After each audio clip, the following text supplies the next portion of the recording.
Donc, Léman Passe, peut-être quand même un peu de gouvernance, même si on a entendu que les idées sur la gouvernance elles varient. Il y en a qui pensent qu'il n'y a pas besoin de gouvernance, d'autres que c'est assez compliqué. En tout cas, moi je pense que c'est important la gouvernance. Il y a même plusieurs formes de gouvernance. Il y a l'exploitation, il y a les problématiques entre les autorités organisatrices, etc. Mais aussi il y a de la gouvernance dans les, euh, les, euh, les contrats et notamment ce qu'il y a à faire en termes de tarification et de distribution.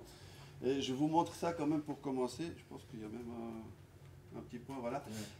Donc, je suis directeur de GCT SARL. C'est une société privée qui est une filiale de TPG. Je dis ça pour commencer, pour montrer qu'on a dû aussi réfléchir à ça, parce qu'à l'origine, on connaissait les modèles de fonctionnement des comités tarifaires en Suisse, où souvent c'est un opérateur qui gère tout ce qui est tarif, redistribution des recettes, quelquefois la distribution ou d'autres. Donc, dans l'environnement Léman Pass, donc pour répondre à tarif avec l'arrivée du fameux Léman Express, on a dû trouver qui allait remplir ce rôle d'organe de gestion. Donc, nous l'avions déjà comme organe de gestion, pardon, j'ai reculé à tort, comme organe de gestion pour Uniréseau, mais du coup, effectivement, on travaille sur les mêmes activités, à peu près avec la même équipe, en tant qu'organe de gestion sur le Léman Pass. Il y a aussi deux conventions, Léman Pass, une entre signée par le canton de Genève, les autorités organisatrices françaises, les entreprises de transport françaises et les entreprises de transport d'Uniréseau. Il faut savoir que dans Uniréseau, il y en a déjà trois, en l'occurrence les TPG, CFF et Ouest Genevoise, les bateaux.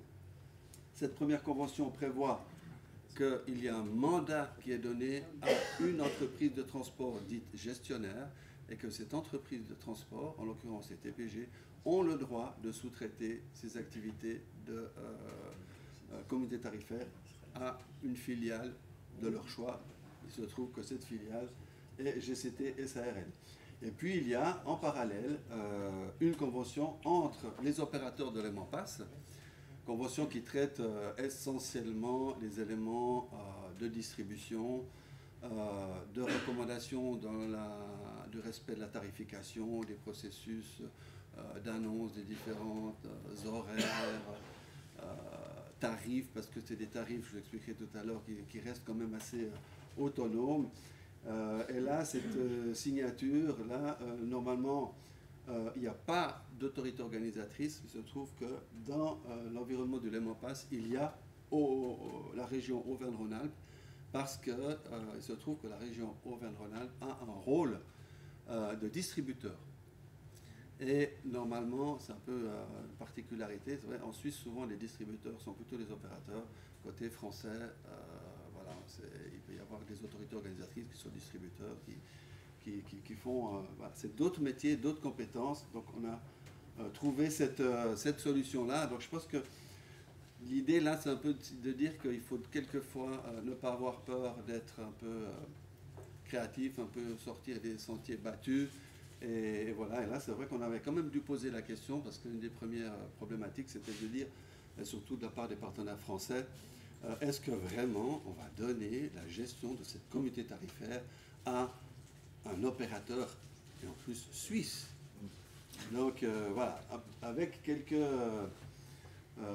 pas d'artifice, mais presque, mais un peu de discussion, de créativité, voilà la solution qu'on va trouver. Donc c'est important. Et je pense que c'est un peu des prérequis une fois que ces règles du jeu sont plus ou moins connues. Voilà, donc ça, on a commencé à se pencher là-dessus en 2012. Donc le projet avait commencé en 2007. Donc nous, on est arrivé sur l'équipe plus tarification en 2012. Et puis l'entrée en vigueur 15 décembre 2019. Avec 2 ans de retard, mais qui nous ont été très bénéfiques finalement. Donc voilà, et j'enchaîne pour ne pas perdre trop de temps là-dessus. La gouvernance, donc il y a une présidence qui est tous les 2 ans. 2 ans, c'est le canton de Genève, 2 ans, c'est la région Auvergne-Rhône-Alpes. Le responsable opérationnel reste. Pour vous remettre un peu dans la configuration de ce plan de zone dans lequel nous nous trouvons, au centre, vous avez un peu le cœur du principe tarifaire transfrontalier avec Uniréseau, qui est un tarif en lui-même. Mais autour, vous avez différentes zones tarifaires autonomes et indépendantes. La zone 200 du côté de Régie, une zone beaucoup plus importante, bah, c'est celle dans laquelle on se trouve aujourd'hui, la zone d'Annemasse. Une zone côté Saint-Julien, une zone côté le 240 Pougny, Chancy, une zone dans l'Ain. Et puis le micro-couloir de 4 km là, qui nous emmène sur le reste du monde, on va dire, le reste de la Suisse. Et voilà. Pardonnez mon humour un peu suisse. Je suis coincé, je prends des risques, jamais de risques. Vous allez où? Donc voilà, et puis il y a encore des zones un peu plus loin qui c'est aussi important de voir. Il y a ici Évian-en-Tonon, zone 300, il y a aussi la zone de Annecy et Fringy, et puis aussi Bellegarde qui a gardé son nom en termes de tarification, mais qui est Vasseur. Qu'est-ce qui les différencie finalement de la série des zones 200? Ces zones-là, elles ne sont pas directement frontalières. Elles ne sont pas frontalières, elles n'ont pas tous le même niveau tarifaire. Ici, c'est vrai que les zones qui touchent la zone 10 ont à peu près tous le même niveau de prix, sauf la zone, pardon, c'est celle-là, la zone d'Annemasse. Voilà, mais elles ont toutes une autorité organisatrice potentiellement différente. Là, il y en a la 230, 240, 250 ont la même autorité organisatrice, c'est le GLCT. Annemasse et Annemasse Aglo, mais vous l'avez entendu tout à l'heure, Annemasse Aglo va céder le rôle d'autorité organisatrice, mais je ne vais pas rentrer là-dedans, au pôle métropolitain genevois, et puis qui va aussi prendre l'autorité organisatrice du Genevois. Donc voilà, mais ce n'est pas l'objet, voilà, on peut en parler si vous voulez. Voilà. Non. Donc le principe de base de Léman Pass, vous avez affaire à un titre, un tarif Léman Pass dès que votre titre de transport passe la frontière. Si vous passez par la frontière, vous avez forcément un autre tarif, ce soit un tarif local, ça peut être Annemasse, ça peut être canton de Saint-Julien, ça peut être Uniréseau, simplement. Ça peut être Annecy, ça peut être Cibra, voilà. Donc voilà. Et puis là, 17 opérateurs pour ce passage, donc 17 compagnies de transport qui sont d'une manière ou d'une autre composantes de ces tarifs. Un tarif spécifique, alors d'aucuns disent que c'est très compliqué, moi je dis que c'est très simple. Il y a toujours une origine, une destination, un prix. Mais évidemment, quand vous avez à peu près, qu'est-ce qu'on va dire, 1600 possibilités d'origine-destination avec des billets, des cartes journalières, forcément on arrive à peu près 250 000, 300 000 possibilités tarifaires différentes. Mais moi je dis aussi que, dans le fond, souvent, un client il est intéressé par une origine-destination. Vraiment, s'il fait de Annecy-Genève, bah, oui, peut-être qu'un jour il voudra voir, mais qu'est-ce que coûte Évian, Genève, etc. Pourquoi pas, mais pour ça, à nous, aux opérateurs, de l'aider à trouver ça. Donc, un billet qui donne accès à tous ces réseaux. La multimodalité partielle.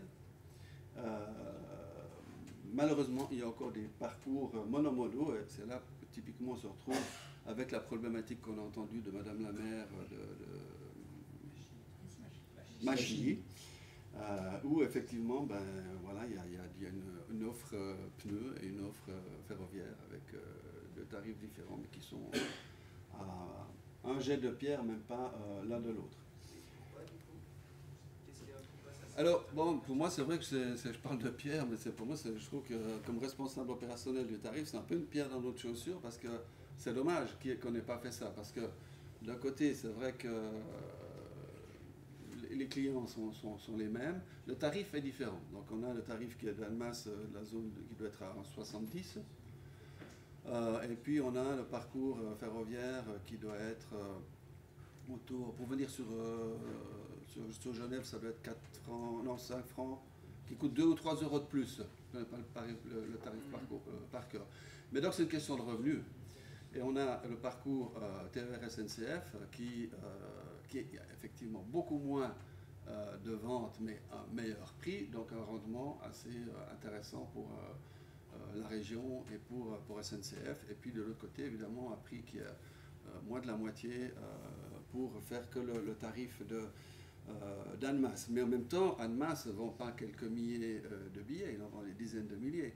Donc, pour spécialiste des communautés tarifaires comme moi, c'est évident qu'on aurait pu, dès le début, trouver, même sans augmenter le prix d'Annemasse, trouver une solution pour que ce Machi TER SNCF soit intégré. Mais je ne désespère pas, donc si vous avez des relais auprès de la région, n'hésitez pas à dire tout bien qu'on peut penser, d'imaginer d'intégrer Machilly, gare TER, un jour dans la zone d'Annemasse 210. Peut-être que ça va venir avec le pôle métropolitain qui sera un peu plus ambitieux. Donc ensuite, on s'est concentré sur certains types de combinaisons. Donc on n'a pas pu prendre toutes les combinaisons, mais vous avez vu avant les zones qu'il y a, les parcours qu'il y a, les possibilités de parcours monomodaux, etc. Donc on s'est concentré sur 3 types de trajets possibles, soit du zone, parcours zone. Donc vous pouvez partir d'une des zones qu'on a vues à Annecy, prendre le train de Annecy jusqu'à zone 10, une réseau. Donc vous avez la zone, parcours zone. Ou alors vous pouvez prendre juste à Annecy le train parcours et venir jusqu'à une réseau, zone 10. Donc là vous avez le parcours et la zone de destination. L'inverse est aussi possible. Vous pouvez prendre que du train ou du parcours depuis l'intérieur de la zone 10. Mais évidemment, il y a tout de suite un intérêt à acheter la zone parce que le prix du parcours devient dissuasif. Suivant l'âge des clients, si vous connaissez Annemasse, peut-être qu'à partir déjà des eaux vives, vous avez intérêt à prendre du parcours et la zone 10 plutôt que simplement un parcours sec suivant votre catégorie d'âge. Et puis pour les zones, mais là c'est la zone cœur de l'Emapass avec la zone 10, et puis les zones de couronne, du zone avec chaque fois des durées de validité déterminées. Là typiquement il y a des grandes discussions parce qu'on est dans cette mixité, on a du tarif zonal où souvent on vend de la zone qui donne un périmètre et un temps, et là il y a cette mixité, le périmètre il est accompagné de parcours, et il faut quand même limiter le temps, parce qu'on ne peut pas non plus imaginer qu'on commence à délivrer des cartes journalières pour ceux qui sont sur des zones pures. Donc voilà, on a trouvé ce consensus, 180 minutes. L'idée c'est que vraiment les personnes, avec un billet de 180 minutes, ils fassent le moins souvent possible un aller-retour, enfin quoique sur le parcours ils ne pourront pas le faire, mais ou qu'ils ne se satellisent pas forcément pendant 180 minutes sur une zone ou l'autre. Après, tarification simple que j'appelle la tarification du Lego, où dans le fond, je vous l'ai déjà dit, chacun a son autonomie tarifaire, donc nous, les Emapass, on s'approche de ses partenaires, on leur dit donnez-nous vos tarifs et on implémente ces tarifs dans ce qu'on appelle notre système de répartition réflexe. Et voilà, ensuite, lors de chaque recherche d'origine-destination, on additionne les parcours et on prend les niveaux tarifaires voulus. Je vais brièvement un exemple, je pense que vous recevrez tout le monde reçoit la présentation, ou comment ça va? Oui, elles sont sur le site. D'accord, elles sont sur le site, donc je ne vais pas forcément rentrer dans les détails, mais vous comprenez, là, avec ces slides, on a 2 grilles tarifaires, parce que toutes les possibilités doivent être déclinées en francs suisses et en euros, avec un taux de change de référence unique, que l'on peut changer maintenant, depuis l'année passée, 2 fois par année. Donc voilà, en fonction des fluctuations de la parité franc-suisse-euro, il peut y avoir quelques tourismes d'achat, mais maintenant, avec 2 changements par année, ça devient un peu plus maîtrisé. L'assortiment, on a pris un assortiment le moins compliqué possible. Vraiment, on est sur des billets, cartes journalières, et on n'a pas travaillé de tarifs sociaux, on n'a pas cherché des spécialités comme on peut trouver quelquefois. L'objectif, c'était vraiment de répondre d'abord à une clientèle pendulaire, travailleuse ou étudiante, etc. Et je pense que vu le succès qu'on a depuis maintenant 2019, on répond assez à ça. Donc de temps en temps, il y a des demandes qui viennent un peu plus ponctuelles, mais honnêtement, je ne pourrais pas dire qu'il y a aujourd'hui un segment qui fait défaut. Ce qui manque, c'est les types de groupes. Ça nous a manqué. Tout à fait. C'est un problème de distribution. Clairement, on a eu le problème. Ouais, alors c'est vrai que j'avais déjà une pierre dans la chaussure avec Machi, mais là du coup j'ai une épine avec le groupe, oui. Là, typiquement, on est sur des disparités pas insurmontables, mais voilà, vous imaginez un peu la façon dont peut y avoir des travails de groupe et des offres de groupe sur chaque tarif. Hein. Vous connaissez tous plusieurs tarifs. Nous, c'est vrai qu'on avait deux gros mastodontes en termes de tarification. D'un côté, SNCF, enfin plutôt, je devrais dire Auvergne-Rhône-Alpes, et de l'autre côté, CFF, puis le modèle de l'Alliance Suisse-Pass, avec chacun un peu ses pratiques. Et puis, voilà. Donc, quand c'était un petit peu trop, on a un petit peu laissé tomber, on a un peu mis sous le tapis. Mais vous avez raison, c'est vraiment quelque chose qu'on doit reprendre, qu'on n'a pas abandonné. Mais voilà, après, c'est vrai qu'on se heurte aussi, quelquefois, on pourrait se mettre d'accord sur la façon de tarifer ces groupes. Mais une des complexités, et je pense qu'on va y arriver, c'est la distribution et c'est les supports. Donc, un des prérequis aussi, ou un élément qu'on a dû valider entre nous, c'est quel support on va utiliser. Donc, ça c'est assez naturellement, on s'est mis d'accord sur le fait qu'on n'échapperait pas à deux supports biétiques. Parce que c'était évident que ni l'un ni l'autre allait abandonner son support. Et après, ça implique que s'il y a deux supports différents, l'essentiel dans le fond, pour le client, quand il se retrouve dans nos réseaux, c'est de pouvoir être contrôlé et de justifier de son titre de transport. Et c'est là qu'il y a eu le plus de travail, je dirais, c'est sur l'implémentation des systèmes de contrôle. Donc chaque compagnie a dû implémenter le système de son partenaire. Donc typiquement un contrôleur suisse, TPG, CFF, il a sur son application qu'on appelle en Suisse LAS, il a une application qui lui permet de contrôler une carte Oura et de dire si son titre est valable ou pas, et inversement. Donc voilà, on s'est mis d'accord avec deux systèmes, Conserve et Regioscan, pour qu'il n'y ait pas de soucis avec cette clientèle. Et puis évidemment, il y a toujours encore quelques supports papier, mais pas tant que ça. Et pardon, les supports papier, c'est des QR codes et tout le monde sait les contrôler? Non, il n'y a pas de Q. Non, si, il y a des QR codes. Si, il y a des QR codes sur les billets électroniques, pardon. Oui, bien sûr. Oui, tout à fait. Les deux, sur le papier, sur les papiers, c'est souvent du descriptif. Du texte. Mais effectivement, on peut imaginer qu'il y a il y a les billets électroniques qui peuvent être imprimés qui ont du QR code. Donc ça, on pourrait faire les deux. Donc oui, il y a du QR code, pardon. Vous avez vu tout à l'heure le succès en termes de fréquentation. Dernier chiffre, tout frais sur les revenus en euros 2023-2024. Donc 37 millions d'euros de revenus à fin 2024. Les chiffres sont tout frais. Je pense que, comme je les ai donnés au début de la semaine aux partenaires, je me permets de vous les donner cet après-midi. Ne faites pas trop de règles de 3 par rapport au fait qu'on passe de 30 à 37. Il y a eu de nouveau des changements par rapport au taux de change de référence. Donc attention, on n'a pas forcément... Il y a eu un meilleur revenu parce qu'on a adapté le taux de change de référence. Donc ça a généré un peu plus de chiffre d'affaires en euros. Mais en francs suisses, je pense que la progression doit être de 8% à peu près. Je pense que c'est un peu plus... voilà, la vérité doit être un peu entre les deux. Ah ouais. On voit aussi là, c'est intéressant de voir... la communauté tarifaire, elle est large. Je vous ai montré avant la carte et vous avez vu tous les tarifs qu'il y a, mais on voit bien que voilà, la zone 10, donc c'est Genève, le canton, il fait le plus gros chiffre d'affaires, c'est 16 millions. Après, il y a le TER, c'est le cœur du système en termes de maillage.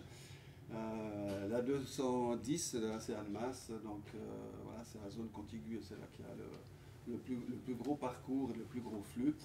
Après, c'est vrai qu'il y a les parcours transfrontaliers, interurbains. La zone de 250, et on voit que voilà, il y a des zones qui sont un peu plus un peu plus confidentiel en termes de chiffre d'affaires. Je crois que même que la zone 400, je crois qu'il y a, même pour certains clients, c'est quasiment gratuit. Donc, forcément, c'est 5 francs par mois peut-être. Donc, forcément, ça fait tout de suite moins de chiffre d'affaires. D'ailleurs, le chiffre d'affaires de la zone 10, peut-être qu'il va baisser avec la gratuité. C'est quelle zone la 400? La 400, c'est Valserone, Bellegarde. Et SD, pardon, ça signifie quoi? SD, c'est les parcours du service direct. Donc, Ah oui. c'est vraiment le tronçon Chênebourg-Annemasse.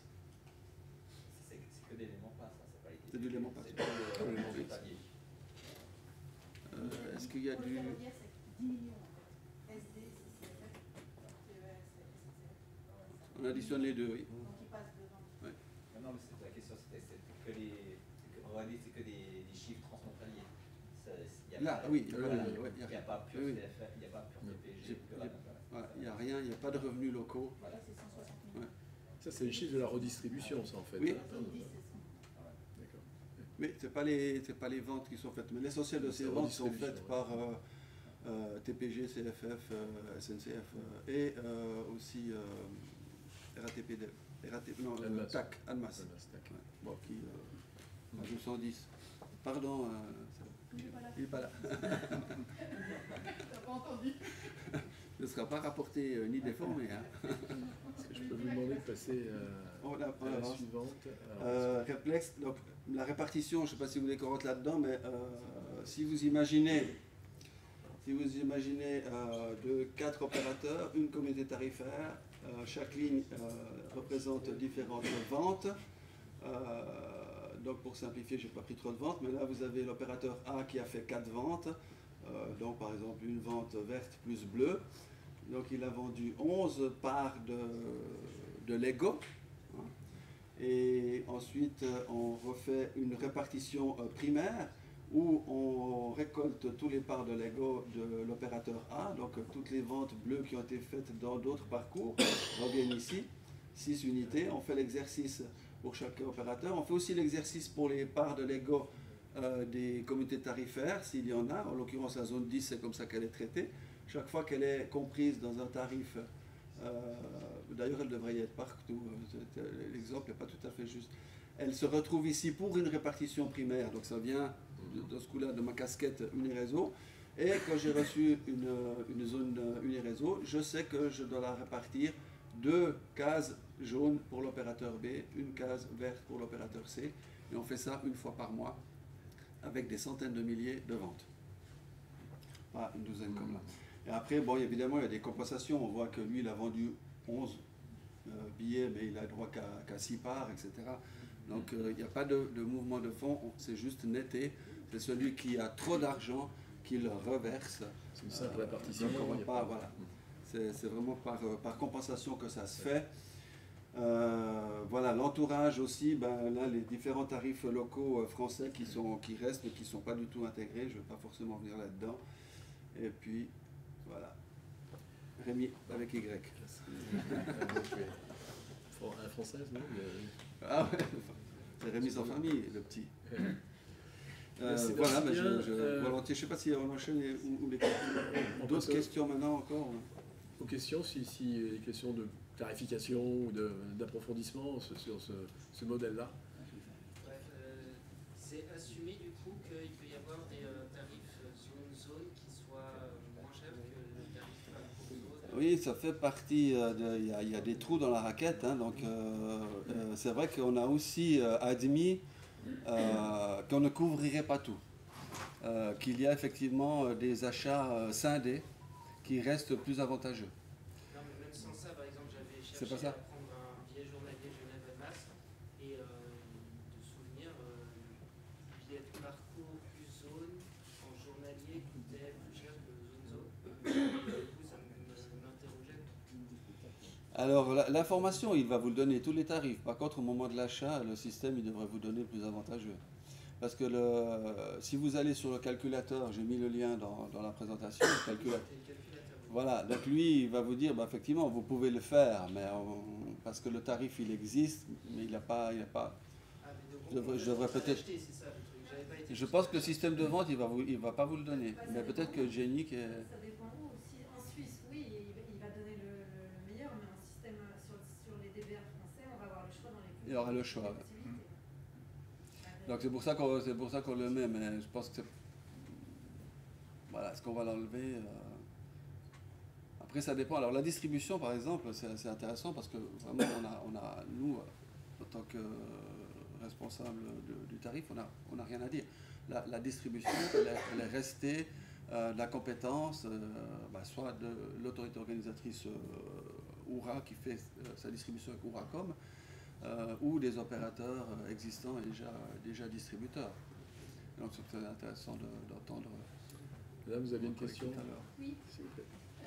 Pour les frontaliers qui ont l'habitude, qui prennent leur abonnement, c'est facile. Mais je parle pour les usagers français, les usagers de Haute-Savoie occasionnels. C'est un vrai casse-tête de prendre un billet pour aller à Genève parce qu'on ne peut pas trouver ça sur SNCF Connect. Vous ne pouvez pas trouver SNCF Connect. Tout le monde va sur la SNCF Connect en France. On va jusqu'à Annemasse et après on n'a rien. Et après c'est hyper complexe et c'est hyper cher aussi. Vous avez l'application des CFF qui fait ça très bien. Et Fertig, pas encore. Pas encore, mais ça dépend où. Pas ici. Alors, bien essayer Annemasse-Genève. Oui, mais parce que vous restez sur la page principale. En fait, en haut, vous avez normalement un petit truc qui dit tarif et là, il faut aller sur région Auvergne-Rhône-Alpes et là, ensuite, il faut taper dans le repas. On voit que c'est pas...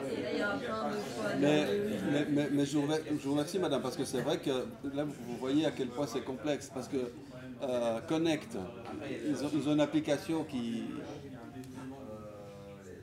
Voilà, j'ai de l'aide.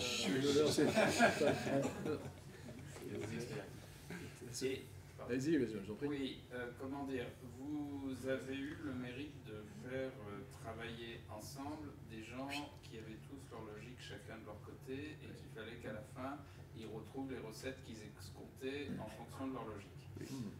Vous avez en expérience, on va dire commerciale, maintenant un peu plus de 5 ans par rapport au public. Comment vous voyez l'avenir? Est-ce que vous pensez que ça va continuer longtemps comme ça ou que les différentes parties prenantes vont se dire qu'il faut peut-être qu'on s'entende sur des trucs plus simples? Est-ce qu'on pourrait réserver cette question pour le débat peut-être, voilà. après la présentation, si Alors vous voulez bien. vous la gardez, mais gardons-la parce qu'effectivement, maintenant on va passer... Si vous avez... Mais peut-être, je dis quand même, vous avez vu, il n'y a aucun rabais sur les constructions tarifaires. Souvent, dans les comités tarifaires, les opérateurs ou les autorités admettent qu'on n'additionne pas les prix 1-1, mais chacun fait un bout de rabais. Là, il n'y a rien du tout. Il n'y a rien du tout. D'où le Lego. Donc c'est peut-être... Oui, d'où le Lego que vous avez pratiqué, quoi. Mais c'est une contrainte, effectivement, qui complique sérieusement le système et l'expérience client, comme on l'a vu là, qui est un peu plus difficile. Une dernière question peut-être pour l'instant, enfin pour le premier tour. Une question qui est plus générale, il y a quand même un lien, je pense, que l'abonnement général, il est valable sur la partie suisse, au moins. Général, je ne sais pas comment ça se passe. Comment les recettes de l'abonnement général sont ventilées en Suisse entre les différentes autorités On va peut-être pas rentrer dans ce débat-là, parce que je pense que... Non, alors, bonne question, sans doute, excellente question, mais, oui, mais plutôt suisse que française. Oui, oui et non, parce que c'est quand même... On n'a pas encore de passe. C'est quand même intéressant de voir que dans les discussions, il y a eu la demande assez ferme de la Suisse, de l'Alliance Suisse Pass, pour dire, écoutez, d'accord, nous on va justement par rapport au SD peut-être pas imaginer un revenu idéal. Par contre, Annemasse, on l'intègre dans les gares de destination du réseau suisse. Donc en parcours, vous y arrivez, mais c'est pas dans la zone d'Uniréseau. Et c'est grâce à ça, je vais faire la transition, tiens. Vous me proposez une transition. C'est grâce à ça que ce matin, pour venir de l'aéroport de Genève jusqu'à Annemasse, j'ai pu utiliser mon application Fertig parce que Annemasse, le réseau d'Annemasse, effectivement, compris dans le réseau suisse, est une gare du réseau suisse. Et la réciproque est vraie, je veux dire, les billets TER Auvergne-Rhône-Alpes, ils vont jusqu'à Genève. Oui. Parce que Genève était... Ah oui. Une gare française. C'est une gare française. Historiquement, pour le coup. Bon. Mais vous auriez pu abonder en gare d'Annemasse. Oui. On va passer donc à la présentation de l'Orcane, Fertig.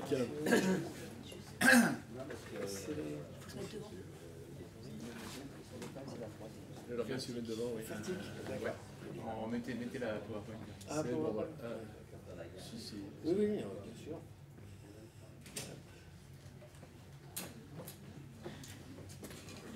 Vous avez la zapette? Ouais, la zapette. Plutôt devant, je pense, pour la captation. Plus à droite. Mais vous pouvez vous mettre un peu sur le côté. J'ai été regarder celui-là. Oui, c'est bon. Très bien. Vous n'êtes pas obligé de vous mettre devant. Pas devant l'écran, juste sur le côté, Là, peut-être. c'est Ouais. bon. Mais en tout cas, ouais. Je pense que c'est bon. Je vais aller vérifier, mais je pense que c'est bon.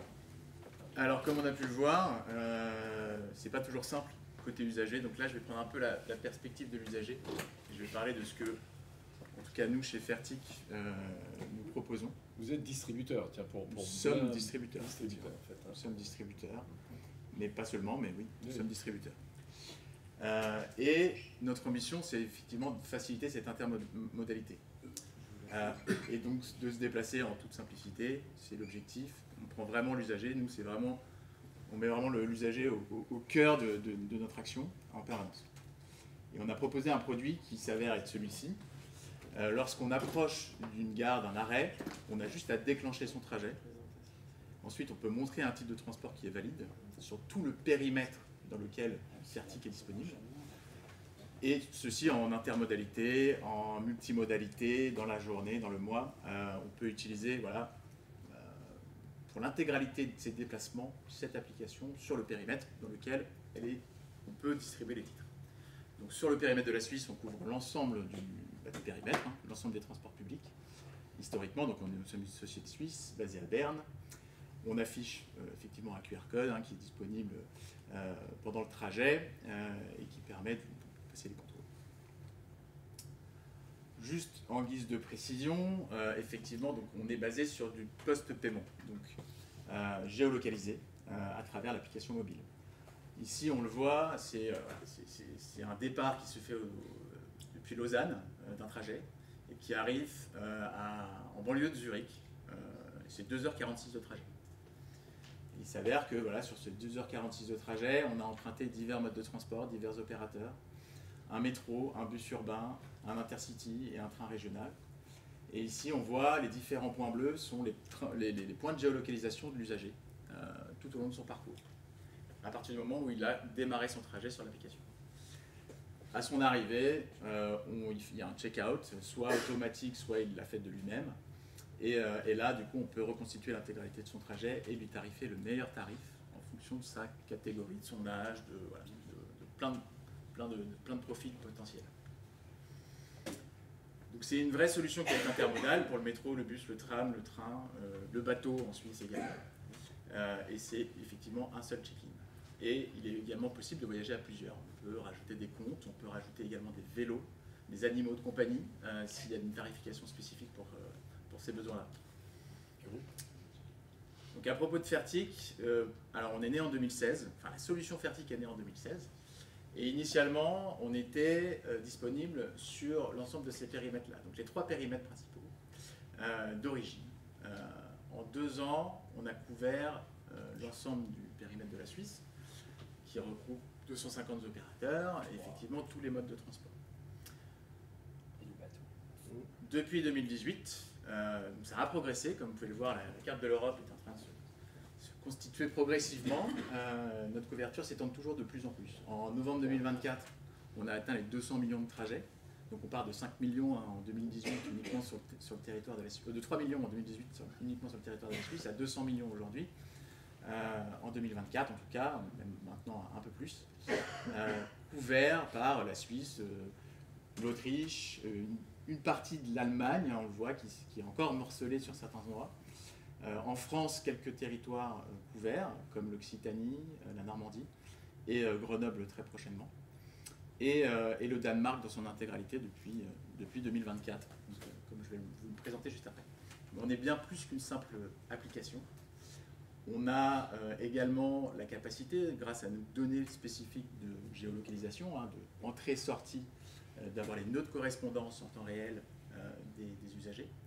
On fait du marketing stratégique, on fait de la mobilité pour les employés, on fait de l'innovation tarifaire pour nos clients, nos partenaires, les opérateurs de transport, les autorités, et on fait de la gestion de la fraude. Parce qu'il y a une notion qui est un peu inhérente au post-paiement, on se dit, c'est une solution qui peut techniquement faciliter la fraude. Et il faut qu'on puisse la détecter en amont. Et c'est des choses, des algorithmes qu'on a mis en place dans le système qui permettent de le faire et de limiter au maximum la fraude à l'usage du post-paiement. Bien évidemment, une fraude classique sera toujours potentiellement... Enfin, une personne qui veut frauder d'une manière classique sans avoir de titre pourra toujours le faire. Fertic en France, juste pour précision, effectivement, donc aujourd'hui on est à 7 millions de trajets, on a commencé avec un pilote en 2021, on est à 7 millions de trajets, 250 000 utilisateurs actifs sur les régions Occitanie et Normandie, et on couvre des territoires et des modes différents. En Occitanie, on couvre du TER et du car interurbain, donc avec la région Occitanie. Jean-Luc Gibelin a parlé tout à l'heure, effectivement, c'est l'un de nos partenaires. Et la région Normandie, là, on couvre un mode complémentaire qui est celui du transport urbain, donc le TER, le car, mais également le transport urbain dans les métropoles du Havre, de Caen et de Cherbourg. Et l'ambition, c'est d'avoir une solution qui couvre une grosse partie des transports publics de la région Normandie. J'en parlais sur l'innovation tarifaire. Le post-paiement peut permettre, ce n'est pas une obligation évidemment, on peut faire de la juxtaposition tarifaire de chacun des modes de transport, des déplacements, mais on peut faire beaucoup plus que ça. En fait, grâce à notre système, on arrive à faire des complexités tarifaires, on va dire, comme celle-ci, mais qui permettent de favoriser l'usage des transports publics, favoriser le report modal. Et c'est le cas, c'est un dispositif qu'on a mis en place en Occitanie, on l'a mis en place à l'origine sur les jeunes. Ici, c'est le modèle Flex qui est à destination des actifs, donc des plus de 26 ans. Et c'est de la dégressivité à l'usage, c'est-à-dire que le premier tarif est un tarif plein, mais à partir du deuxième trajet, on le voit, on a moins 20%, troisième trajet moins 30%, et on arrive à une dégressivité pour véritablement pousser à l'usage. Et c'est plus intéressant que l'abonnement. Que l'abonnement, en fait, il y a aussi un capping de toute façon qui est celui de l'abonnement. Et on a un cagnotage supplémentaire qui permet de cumuler des euros à dépenser le mois suivant. Donc ça, c'est vraiment de la capacité liée au digital de pouvoir faire de l'innovation et de récompenser finalement les bons usages et le report modal si possible. Et le choix, pardon, c'est n'importe quel trajet sur le réseau ou il est toujours sur le même parcours? Non, c'est n'importe quel trajet sur le réseau. Couvert, alors ici en Occitanie, effectivement, TER plus car.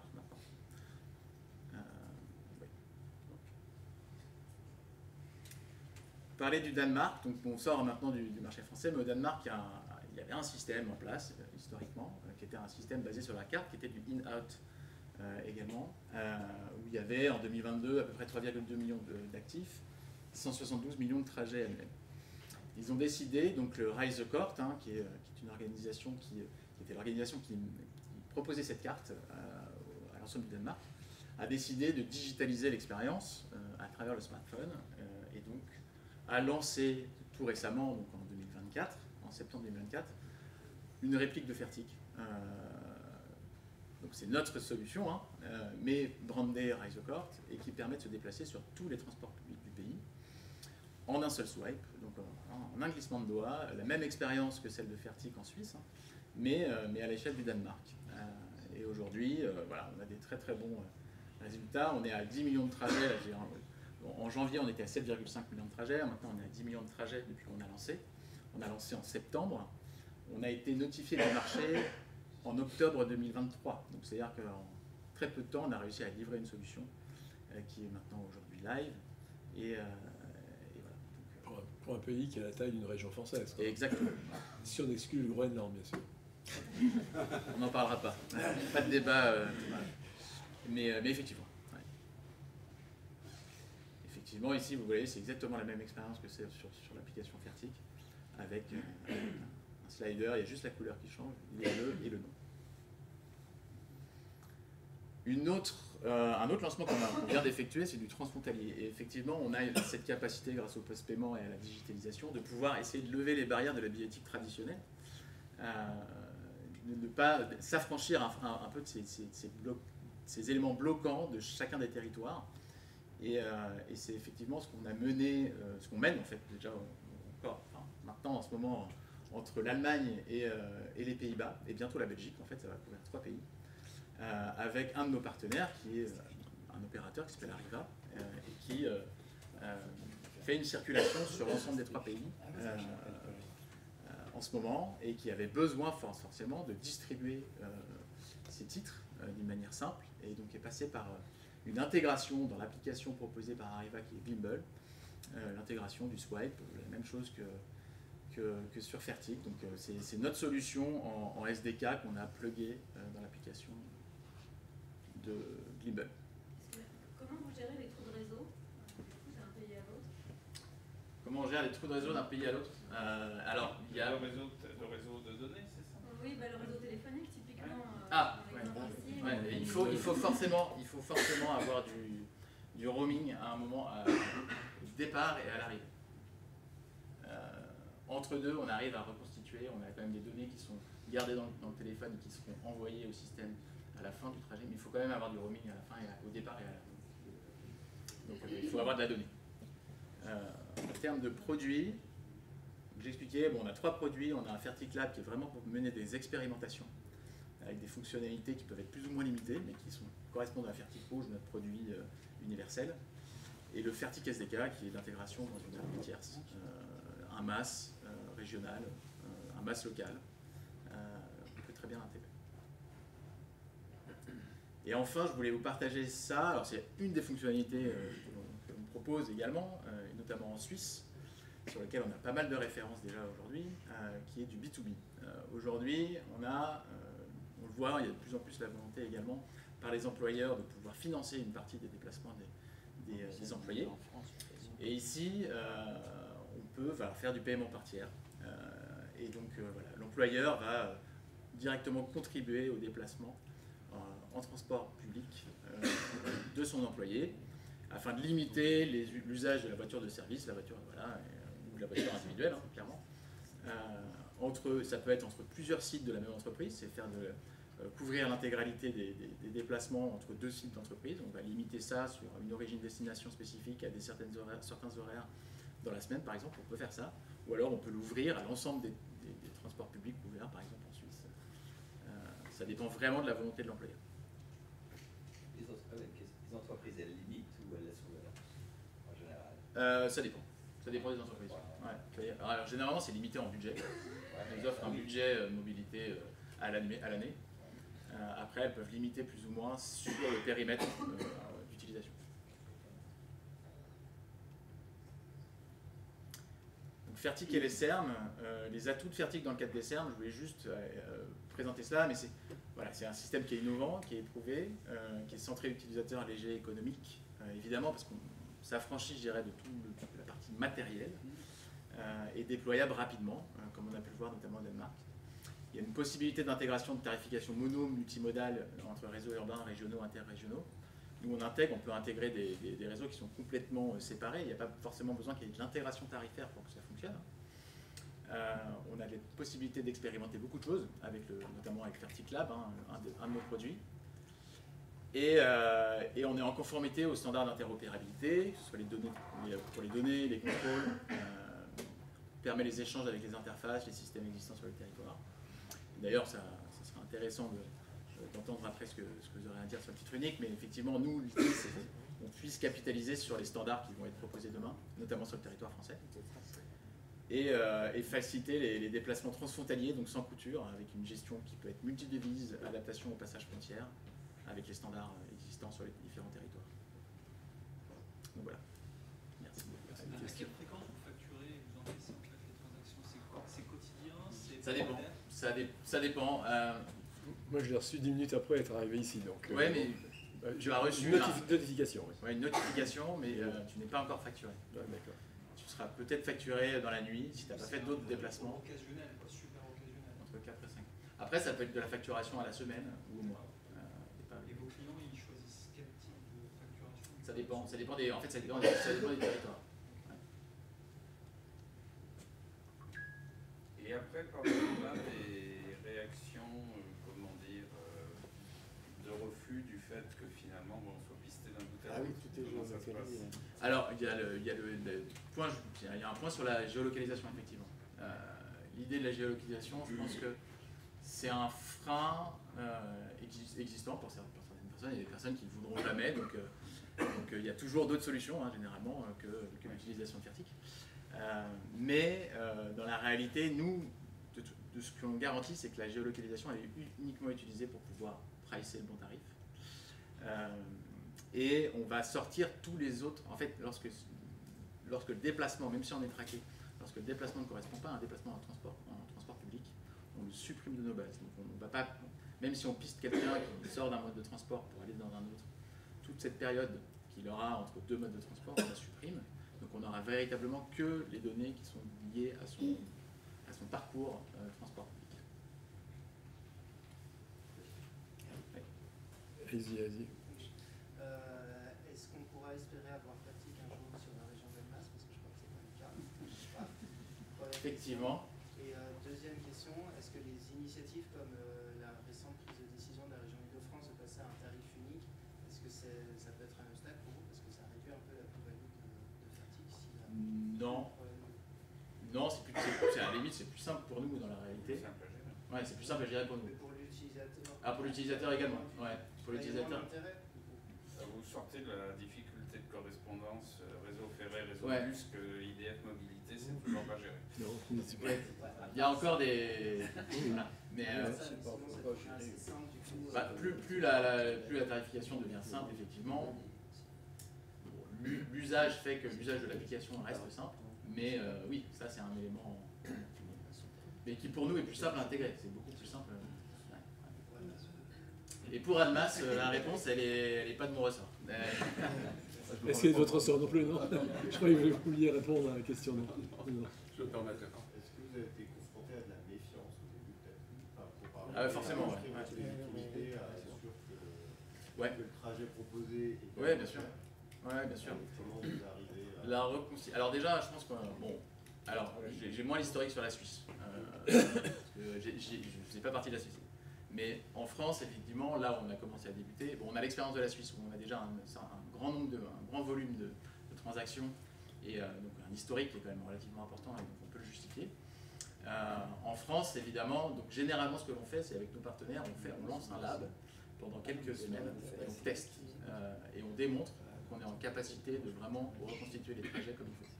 Et là, lorsqu'on a un taux de reconstitution qui est à plus de 95-97%, voilà, on considère qu'on peut lancer et il n'y a pas de souci.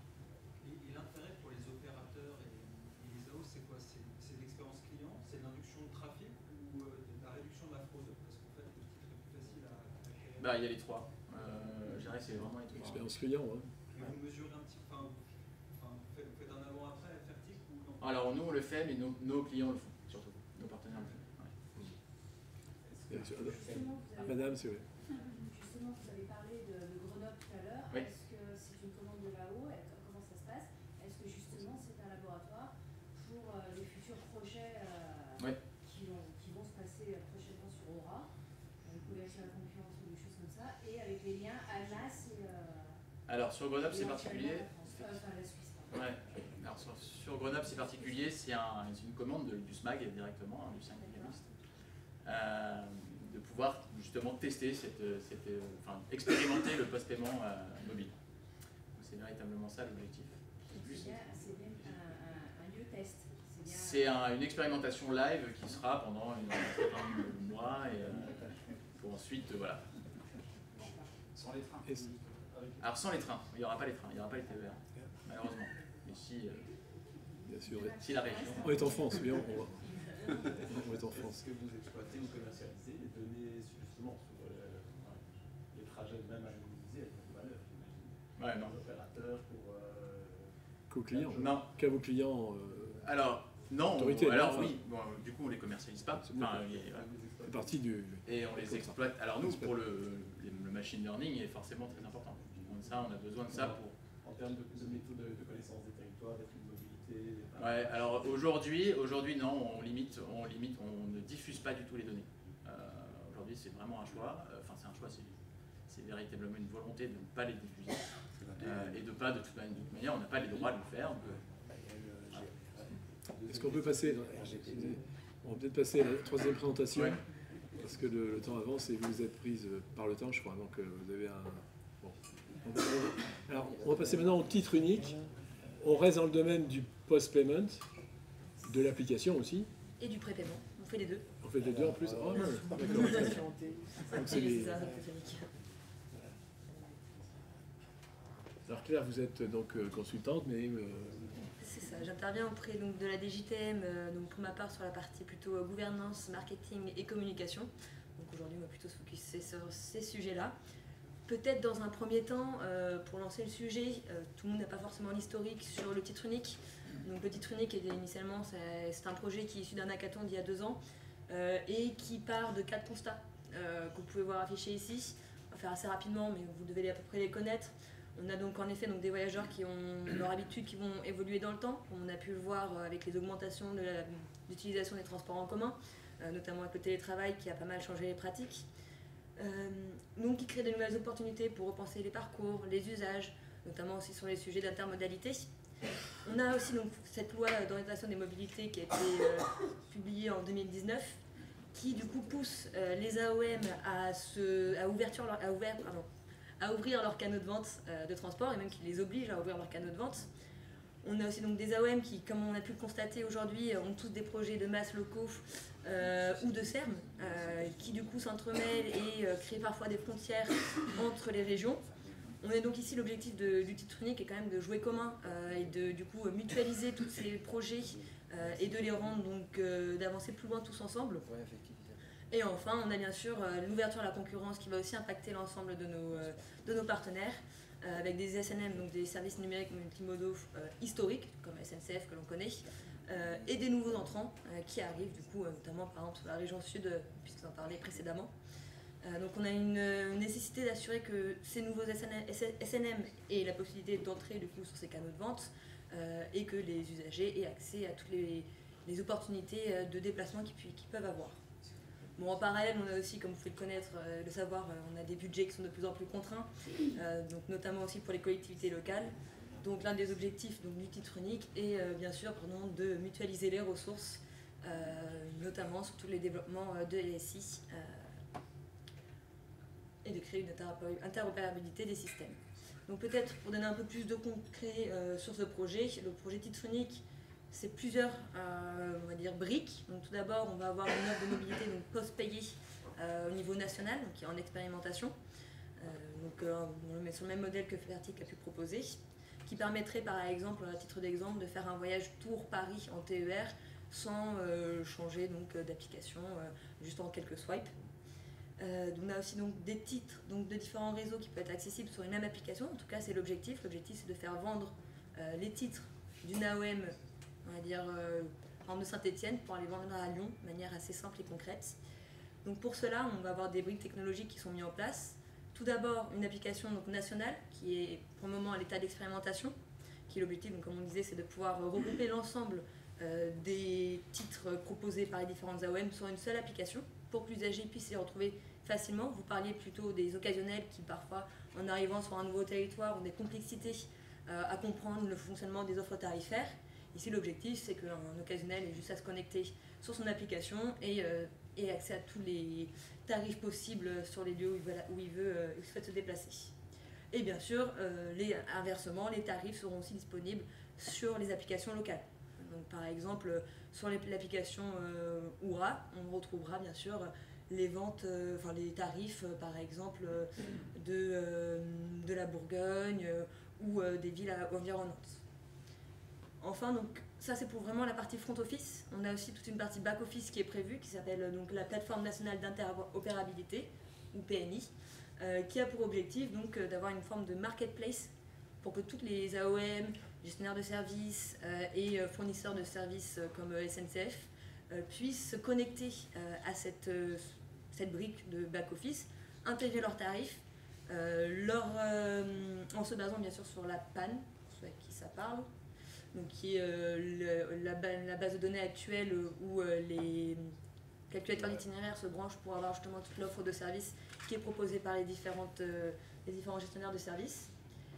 Donc l'objectif est vraiment d'avoir une plateforme où tout le monde peut se brancher et retrouver les différentes offres proposées par chaque partenaire. Et bien sûr, tout cela se fait avec une chambre de reversement nationale, puisque l'objectif est quand même que chacun retrouve son compte et du coup retrouve son chiffre d'affaires initial. Donc, l'objectif, comme on vous disait, c'est vraiment de mettre en commun différentes briques. Donc, c'est des outils qui vont être communs, partagés, qui vont être donc, connecter des applications ensemble, mettre en place des référentiels aussi pour pouvoir justement partager ces tarifs. Vous avez déjà des briques numériques qui permettent donc des systèmes billettiques ou qu'il n'y ait pas encore de système billettique formalisé. Et enfin aussi des outils d'auto-vérification, de validation pour s'assurer qu'il n'y ait pas de fraude sur les différents réseaux.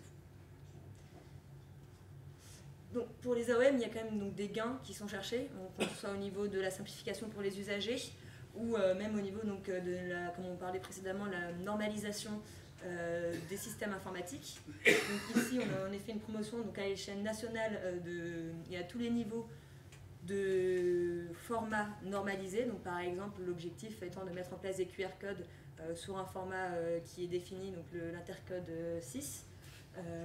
Et qui devrait du coup être adopté sur l'ensemble du territoire national. Et tout en bien sûr en mutualisant, comme je vous disais précédemment, les différentes ressources, c'est-à-dire éviter que chaque collectivité développe ses propres interfaces, ses propres API. Ainsi, ce sera seulement une API à développer pour se connecter à la PNI. L'autre objectif, bien sûr, est de permettre une indépendance sur la vente des titres, donc notamment avec, comme on disait précédemment, l'ouverture à la concurrence, qui permet donc d'ouvrir les canaux de vente de manière plus large à l'ensemble des partenaires potentiels. Bien sûr, ensuite, on a bien, comme on disait précédemment, donc les nouvelles recettes. Donc, il y aura des nouvelles recettes qui vont être prévues. Déjà, le service sera... Pardon. Les partenaires, les usagers auront donc accès plus facilement aux réseaux locaux et du coup, les réseaux locaux auront une plus grande attractivité sur ce sujet. Ce qui attirera de nouvelles sources de revenus. Et enfin, on a un objectif aussi qui est assez central, de permettre de répondre aux besoins occasionnels des usagers de manière simple et claire pour qu'ils aient un parcours client qui soit compréhensible et sans couture. Et bien sûr, tout cela est régi au niveau de l'État, qui va du coup s'assurer que les relations donc, sont bien normalisées. Donc ça va se faire à travers notamment donc des relations contractualisées. Donc on a des conventions de distribution particulières qui sont en cours de construction en ce moment même pour permettre à chacun des acteurs de facilement s'entendre avec les autres sans passer par des milliers. Par exemple, on sait qu'on a plus de 200 réseaux en France et donc un nombre d'AOM, de conventions qui en sont liées, qui est important puisque chaque AOM doit signer avec un fournisseur de services une convention. Ici, l'objectif, c'est de réduire au maximum cette charge pour les AOM afin que tout ça soit assuré, même garanti par l'État. Bon, ici, pour vous donner un peu un exemple plus simple, on a un modèle avant le projet donc titre unique ici, où du coup, comme on disait, chaque billettique va essayer de se connecter aux applications mobiles locales, donc créant de nouvelles interfaces, des nouveaux investissements et complexifiant aussi les relations. L'objectif du titre unique, comme vous pouvez le voir, c'est vraiment d'avoir une brique centrale nationale de distribution qui va permettre déjà d'avoir donc une interopérabilité entre les systèmes informatiques et les systèmes de distribution, tout en permettant donc la revente des titres par d'autres partenaires, par d'autres AOM, de manière assez ouverte. Donc, comme on disait, c'est une seule intégration au lieu d'avoir une multitude d'intégrations. Maintenant, pour vous donner un petit peu plus de temporalité sur ce sujet, on s'inscrit donc pour le moment, on est vraiment dans une phase d'expérimentation, donc de 2024 à 2028. On a commencé depuis là 2025, on a le marché qui a été signé avec le tuteur de marché Worldline pour mettre en place toutes les briques technologiques que je vous ai présentées précédemment et qui du coup a pour objectif d'ici juillet d'avoir un MVP testé pour le moment sur la région Centre-Val de Loire et Tourangeau. Bien sûr, toutes ces briques dont je vous ai parlé précédemment sont adaptables. C'est-à-dire que par exemple, la région Normandie est intéressée par une partie de nos services, en tout cas de notre offre, notamment sur la possibilité d'avoir du coup des QR codes normalisés. Donc ils pourraient juste en se connectant à la PNI, ils pourront du coup avoir accès à cette brique normalisée, simple, sans développement supplémentaire.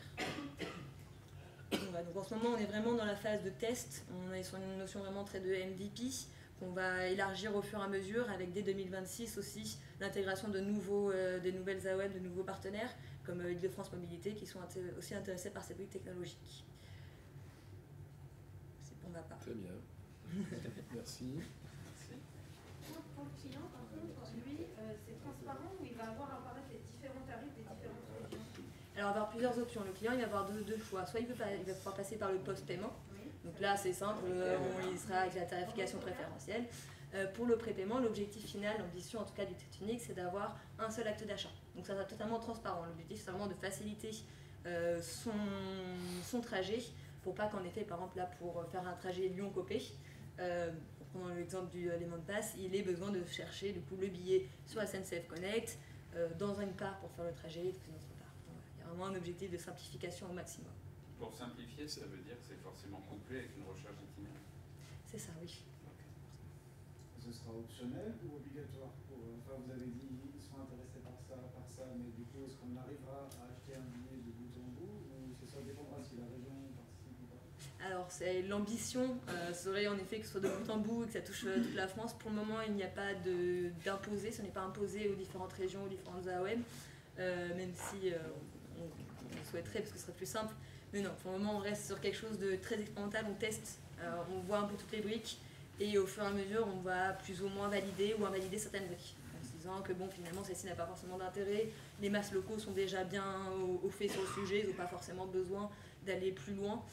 Mais par contre, il y en a d'autres qui vont être plus pertinentes. On se rend compte déjà que le CB2D, le QR code, pardon, intéresse de nombreuses personnes, surtout sa notion de normalisation et de simplification.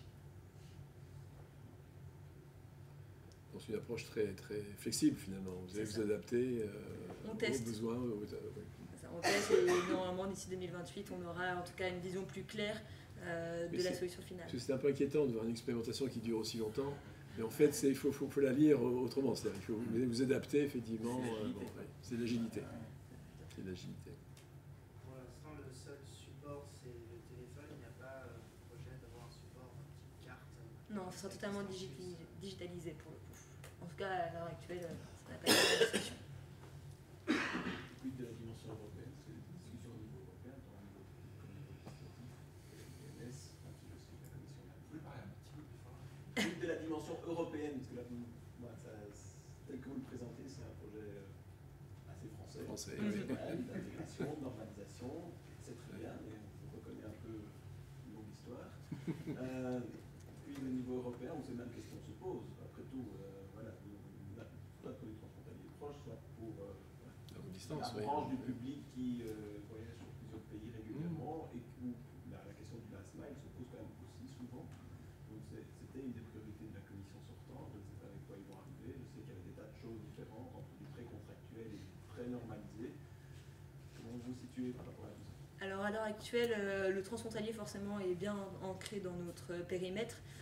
Par exemple, sur la Suisse, on sait qu'il y a la plateforme Nova qui est un peu similaire à ce qu'on propose ici sur la PNI et qui peut être une option d'interface assez simple finalement, puisqu'on a deux systèmes bases de données qui pourraient communiquer entre eux. Très proche de Nova finalement. Voilà, c'est ça. Donc les deux pourraient communiquer assez facilement pour permettre du coup d'avoir une application intégrée même pour tous les transfrontaliers.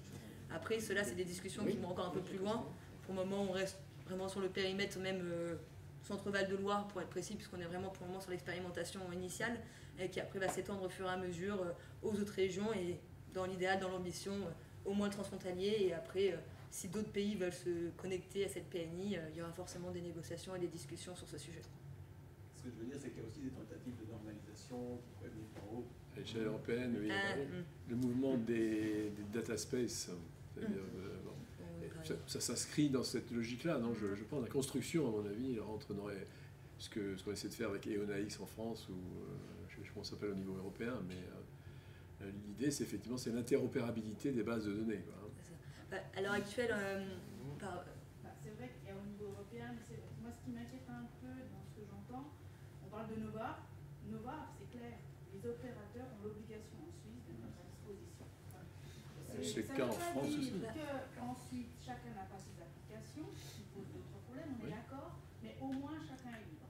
Le problème de fond de développer quelque chose où chacun pourra mettre s'il a envie, fait que pour le client, ça va être incompréhensible. Je vais en Bretagne, alors est-ce que la Bretagne Bretagne. Je questionne, alors est-ce qu'il y a des offres ou est-ce qu'il n'y en a pas? Et donc au fond, est-ce qu'il n'y a pas quelque chose à faire, dans le sens où on ne peut pas obliger les gens s'ils ne veulent pas, mais que la data, la donnée, au moins puisse être à disposition pour que les clients sachent que l'offre existe. Alors, parce que c'est quand même Allez-y, un gros problème. en France, oui. Non, très rapidement, moi je pense que ça pose une question de gouvernance extrêmement intéressante.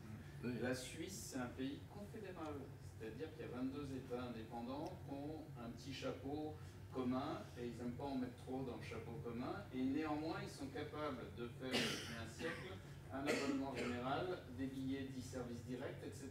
parce que les règles ont été partagées. La France, c'était un pays centralisé qui est décentralisé depuis seulement 40 ans. Et on a inventé une multiplication de tarifs, et en particulier au niveau des régions, qui fait qu'on n'y comprend plus rien. C'est-à-dire, y compris quand on a des cartes de réduction ferroviaire commerciales, les cartes avantages, sur le TER, dans certaines régions, elles ne donnent rien, sur d'autres, elles donnent 25, d'autres 50, d'autres 25 à certaines heures, 50 à d'autres. Et naturellement, on invente une informatique de plus en plus compliquée pour gérer ça.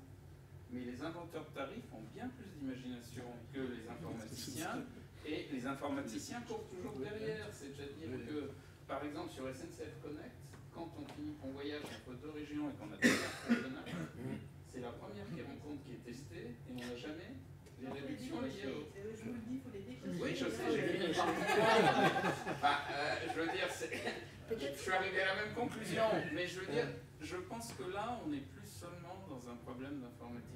Non, bien sûr, pour répondre, de gouvernance, bien sûr. Pour répondre à votre question, pardon, désolé, rapidement. Sur ce sujet justement d'obligation d'ouverture des canaux de vente, déjà justement la loi LOM article 28 oblige les gestionnaires de services à ouvrir leurs canaux. Alors malheureusement c'est plus ou moins complexe parce que ça crée de nouvelles relations, des nouvelles complexités de gouvernance, comme on a pu le voir dernièrement avec l'ART qui a rendu justement une saisine sur MyEasy Technologies, avec une obligation pour notamment, je crois que c'est aussi Bordeaux qui doit maintenant ouvrir du coup ses canaux de vente, en tout cas proposer des solutions pour ouvrir ses canaux de vente à MyEasy. Donc on a quand même une obligation qui existe. Et finalement, quand on discute avec les différentes régions et différentes collectivités locales, on se rend compte qu'il y a quand même un intérêt fort pour eux à rejoindre cette expérimentation, ce projet, puisque déjà il y a un gros sujet sur l'interrégionalité. C'est d'ailleurs ce qui intéresse le plus les régions, de pouvoir facilement et de pouvoir désenclaver en fait, finalement leurs régions entre elles. Donc en effet, il manque une obligation réelle sur le fait de devoir rejoindre cette PNI, mais on sent que déjà il y a un intérêt assez fort quand même au niveau national, et il y a quand même une obligation qui pourrait nous amener à saisir l'ART si jamais il y a des complexités. Ce sera tout votre talent finalement, et celui de la DGTIM, de convaincre les régions. Exactement, c'est tout le travail. D'où un changement d'ailleurs d'attitude un peu depuis ce qu'on a connu l'année dernière où le projet était un peu au forceps. On a l'impression qu'il fallait le sortir rapidement et sans trop se préoccuper des réticences locales. Ce que vous nous avez montré semble provenir d'une autre approche qui est effectivement plus collaborative, qui est plus ouverte sur les attentes des régions, et vous êtes prêt effectivement à vous adapter. On est moins dans le rouleau compresseur qu'on avait cru voir arriver l'année dernière. Il faut dire que la succession du ministre, tout ça a fait que il a bien fallu s'adapter au contexte. On voit comment s'est passée la carte jaune cet été où le passerail. Le passerail, je veux dire, c'est une histoire lamentable. J'espère que ça va se passer autrement. Et surtout, on invente quelque chose pour simplifier l'expérience utilisateur. Donc, on oblige une réservation gratuite sur des trains sans réservation pour compter, en limitant à pas plus d'une réservation au départ de la même gare dans la journée. On marche sur la tête. C'est des gens qui vont tous à reculons faire un produit dont ils ne veulent pas. Oui, c'est ça. Oui, absolument. Et juste, si je peux de faire le lien par rapport à ce qu'on vient d'avoir comme présentation. Alors, typiquement, dans la gouvernance, l'obligation de renseigner ces éléments-là, tous les éléments de l'offre qu'il y a sur la partie française sont renseignés dans Nova. Et donc, c'est un engagement de tous ces opérateurs de donner ces informations en termes de parcours, d'arrêt, de code d'IDOC, etc. Qui sont, donc, s'il n'y a pas ces données-là des opérateurs français, il n'y a pas de vente. Il n'y a pas de vente, simplement. Donc, ça fait partie des contraintes, entre guillemets, conventionnées. peut-être aussi pour ajouter, quand on parlait de conventions de distribution qui sont en train d'être produites de notre côté, on essaie vraiment d'innover en faisant ce qu'on appelle une convention tripartite entre du coup l'opérateur de la PNI qui va être Worldline, en tout cas le temps du marché, et les du coup applications mobiles avec les gestionnaires de services pour s'assurer que du coup toutes les relations sont bien décrites et notamment sur la partie gestion des données où là on a un gros enjeu notamment la RGPD et la transmission pour le suivi parce que les gestionnaires de services veulent garder le suivi comme on disait précédemment sur les données de trajet, etc.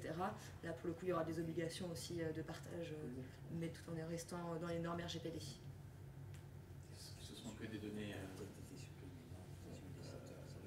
il n'y aura pas de données personnelles. Non, alors on est en construction, maintenant on restera, comme je disais, on respecte la RGPD, mais ce sera en tout cas des données de statistiques sur l'utilisation des différents pays. Je ne sais pas s'il y a d'autres questions. N'hésitez pas. Oui, n'hésitez. En tout cas, les y a contacts les apparaissent dans la présentation. Je voudrais peut-être conclure avec, parce qu'on n'a pas évoqué l'open payment, qui a connu un certain succès quand même, hein, et encore aujourd'hui dans certaines régions, au niveau des métropoles. Quand vous allez à Londres, comment vous prenez le métro aujourd'hui? Pour ceux qui... Hein? Avec la carte bancaire. Ah, vous avez conservé l'Oster? Ça existe toujours l'Oystercard, ça fait longtemps. Ça existe encore, oui. Moi j'étais un des premiers quand j'étais à Londres à avoir acheté une Oystercard, mais je n'utilise plus maintenant. Je prends ma carte bancaire. Bah, typiquement, par exemple... Et plus simplement qu'au téléphone. Oui, et Apple Pay. ils vous font les conditions tarifaires de l'Oystercard. Oui, oui, absolument. Parce que par rapport au billet à l'unité, l'Oystercard était bien plus avantageux. Bien sûr, oui. Typiquement, Ils font les caps. Je viens de la région lyonnaise et pour ma part, on a aussi du coup l'open payment en région lyonnaise, ce qui fait que j'ai pas pris d'abonnement jusque-là parce que c'est tellement simple de passer les portiques qu'il n'y a pas besoin de réfléchir à prendre son abonnement, etc. C'est pas capé. Si. La carte Enfin, je ne sais pas. Non, à Lyon, pas à Lyon, non, pas à Lyon. La carte bancaire, pour moi, je vois que c'est un gros problème. L'année passée, j'ai fait le tour de la Baltique, donc plein de pays, plein de langues, et notamment en Suède, c'est par carte bancaire, et on n'a rien. Et pour quelqu'un qui ne connaît pas, c'est vachement insécurisant. On ne sait pas. Qu'on paye, c'est une chose, mais qu'on n'ait pas un retour de billet Alors, le développement qui arrive et qui existe déjà, c'est, je prends l'exemple de Google Wallet. Google Wallet vous donne effectivement sur le wallet toutes les informations sur vos déplacements. Je ne sais pas si vous avez les slides suivants. C'est ça, Google Transit. J'ai fait quelques slides là parce que c'est en expérimentation pour l'instant à Brighton en Angleterre et en Californie. Je sais qu'on paye avec du cash, on n'y échappera pas, mais qu'il y a quand même beaucoup de gens qui ont besoin d'avoir quelque chose dans les mains,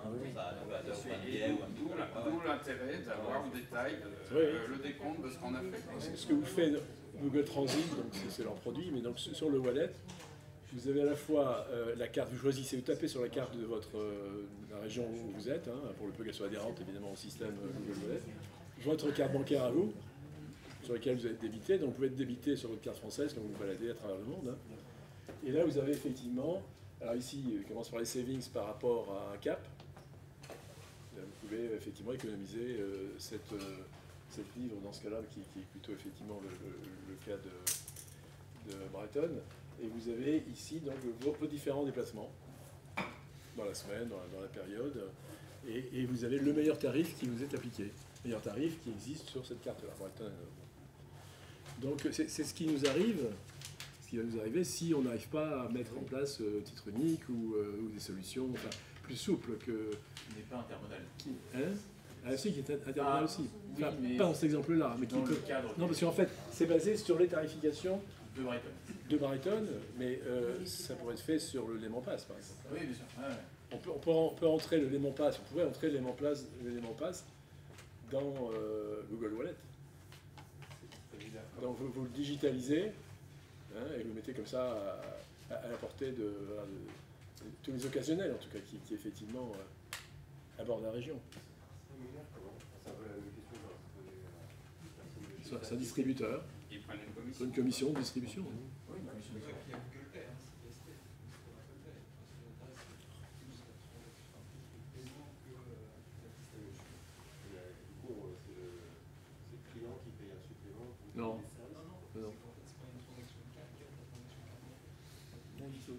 C'est le vendeur qui paie la commission, oui. D'où des réticences, bien sûr. Rémi, quand on a discuté de Fertig, m'avait dit ils sont privés, donc effectivement, ils ne perdent pas d'argent, ils devraient gagner, et c'est un coût. C'est un coût. On n'en gagne pas. Oui, mais c'est un coût, bien sûr. Bien sûr. Mais c'est un distributeur qui se rémunère. Oui. Et après, est-ce qu'on peut imaginer que ce soit un petit pourcentage plus cher quand on passe par le distributeur, qui est un peu ce que raconte le bar du TGV, hein, quand vous achetez un billet parisien, ils vous le vendent plus cher et ils indiquent en raison des frais de mise à disposition. Oui, bien sûr. Après tout, ça peut être considéré comme une facilité d'usage pour les gens qui ne regardent pas trop au prix, mais qui veulent un truc simple. Mais il y a un risque identifié à ça, c'est est-ce qu'ils ont la capacité de le vendre moins cher? Non, on dit plus cher. Si un distributeur, oui, mais un distributeur qui aurait les moyens de vendre un titre moins cher que l'autorité, est-ce qu'il aurait le droit? Voilà. Ça pose un problème. Ça pose un problème. À partir du moment où on peut lui autoriser à vendre plus cher, il y a aussi la négociation de ce qu'il pourrait vendre moins cher. Non, pas forcément, non. Remarquez, s'il doit à l'autorité 2 € et qu'il vend à 80 et qu'il lui rend les 2 €, c'est pas un problème. Mais sauf que ça cannibalise la distribution directe. Parce que ça veut dire qu'il va cannibaliser, ça veut dire qu'on va se retrouver dans les systèmes de téléphonie où on a un engorgement sur certains réseaux et qu'on n'aura plus de maîtrise au niveau des planificateurs et des autorités. Bon, j'espère qu'il n'y a personne de Chine. Donc en fait, il y a des côtés pervers, entre guillemets, qu'il faut faire attention, qu'il faut maîtriser. Oui. Dans tout. Là, on a fait un panorama complet. On n'a pas la solution idéale, bien sûr, mais nous, en France, on va s'en remettre au Titronic pour harmoniser un peu les choses. À la PNI. À la PNI, en tout cas, c'est ça qui est effectivement le cœur du réacteur là, de Titronic, c'est la PNI, c'est la plateforme. Et les standards, Et les standards de communication. Alors, je veux dire qu'en Inde, par exemple, ce système-là, ils l'ont déjà en Inde. L'Inde, pour ne pas être entre les mains d'Amazon ou de Google, a développé sa propre plateforme, sa propre marketplace, en fait. Public, alors développé sans difficulté par Infosys. Donc, en matière de développement digitaux en Inde, ils ne sont pas à la peine. Hein, donc, l'Inde a une plateforme et développe aussi un Titronic sur cette plateforme. Donc ils sont en avance sur nous. Et ils sont utilisés entre autres par les collectifs de rickshaw qui ne veulent pas être pris par Uber, donc qui développent leur propre application en utilisant cette plateforme, cette marketplace. Donc c'est un mouvement, on parlait tout à l'heure de l'Europe, la normalisation européenne. Je crois qu'on y va avec des inconvénients liés à la digitalisation, à la consommation de réseaux, de data, les bases de données, les faire tourner. Enfin, qu'on ait toute une collection de bases de données à travers la France, une centralisation, c'est pas forcément, c'est pas ça qui va consommer beaucoup plus d'énergie au niveau, je sais pas, savoir. Après, on pourrait, on fragilise aussi. Sous réserve que l'État, comment dire, se prenne un peu en charge, inventer ce que j'appellerais des métatarifs, c'est-à-dire de dire quand vous passez par le passe-partout, le ticket à l'unité c'est 2 € sur n'importe quel réseau et puis basta. Quoi. Qui compense dans ce cas-là? Voilà. Non mais le métatarif doit forcément être un peu plus cher, que chacun des tarifs individuels pour qu'il n'y ait rien à compenser. Et voilà, et la recette, l'État prend sa commission pour la gestion du système et renvoie le reste en recette aux opérateurs. Je pense que ça allégerait fortement le système. Avec le système de décentralisation, c'est plus possible aujourd'hui de... Non, c'est ça, oui. C'est là où je reviens à mon histoire. Oui, exactement. Vous avez la Suisse qui est un pays confédéral depuis toujours et c'est possible. Nous, on a un pays décentralisé depuis 40 ans et ça n'aide pas. Il y a un truc que je ne comprends pas là. Parce qu'il a été finalement très faible.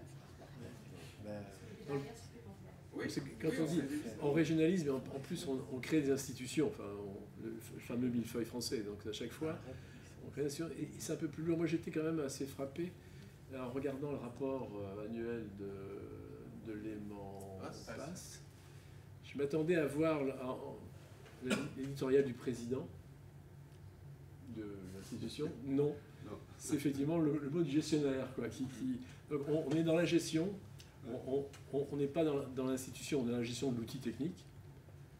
C'est pas faute de leur avoir proposé. Donc voilà la différence d'approche aussi. Hein. C'est qu'en France, on crée beaucoup d'institutions. On monte... je vois ici à côté, je m'intéressais au réseau Proximity. Il y a 4 communautés de communes qui sont regroupées, donc qui ont formé un syndicat mixte des communautés de communes, quoi, et qui vont adhérer sans doute un jour peut-être à Lehman Pass. Donc voilà, c'est quand même des constructions un peu compliquées, et à chaque fois, on met un niveau institutionnel au-dessus. Alors qu'en Suisse, on met d'abord la gestion, et puis c'est une gestion conventionnelle, quoi, finalement. Pragmatique, mais conventionnelle, quoi. On n'est pas institutionnel. Et ça, c'est un peu l'aspect que j'appellerais l'adolescence de la décentralisation. On peut faire plein de choses, on essaye. Puis je pense qu'au bout d'un moment, enfin je l'espère, on va arriver à se calmer en disant non là c'est pas raisonnable. Des fois, il faut être courageux. Je reviens sur Machy, donc on va presque finir avec Machy, mais s'il y avait eu un courage politique, ça s'est dit ben, on y va, et on va prendre ce Machy dans cette zone à 1,70 € et personne n'aurait perdu. Aujourd'hui, je pense que vu qu'entre-temps l'offre elle a bien monté, on a du Machy de masse qui a pris de l'ampleur. Donc du coup ça s'est valorisé. Mais si on l'avait fait dès le début, personne n'aurait rien vu et tout le monde aurait été content. J'essaie de ne pas faire de politique de mon métier. Très bien. Merci bien en tout cas pour cet échange. Merci.